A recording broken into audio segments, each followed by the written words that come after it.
যাবা সব। যারা আদমের চরিত্র অবলম্বন করে সব মুক্তি, সব মুক্তি। যারা আত্মসমর্পণ করবা সবাই মুক্তি। আর যারা বলবো এত নামাজ পড়া যায়, এই জমানায় মানা যায়, এই জমানায় পর্দা করা যায়, এই জমানায় কিছু ঘুষ না খায়া পারা যায়, কিন্তু সুদ ছাড়া চলা যায়, এই জমানায় কি মেয়েদের সাথে আড্ডা না মারিয়া মারা যায়, এই জমানায় দাড়ি রাখা যায়, এই জমানায় আধুনিক না সাজলে চলা যায়, এই যারা যুক্তির পিছনে পড়বা সব শয়তানের গোষ্ঠী। সব কার গোষ্ঠী? ওই শয়তান যুক্তি শুরু করছে। এইটাও আদম আত্মসমর্পণ করছে।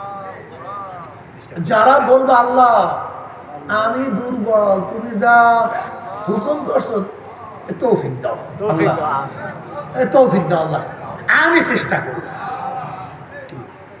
কি দাও? তৌফিকে তাওবাত হামজে, তুমি আমাকে তৌফিক দাও।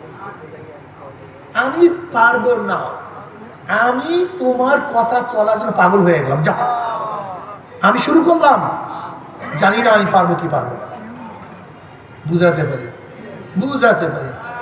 বাবা বাজার নিয়ে আসছে,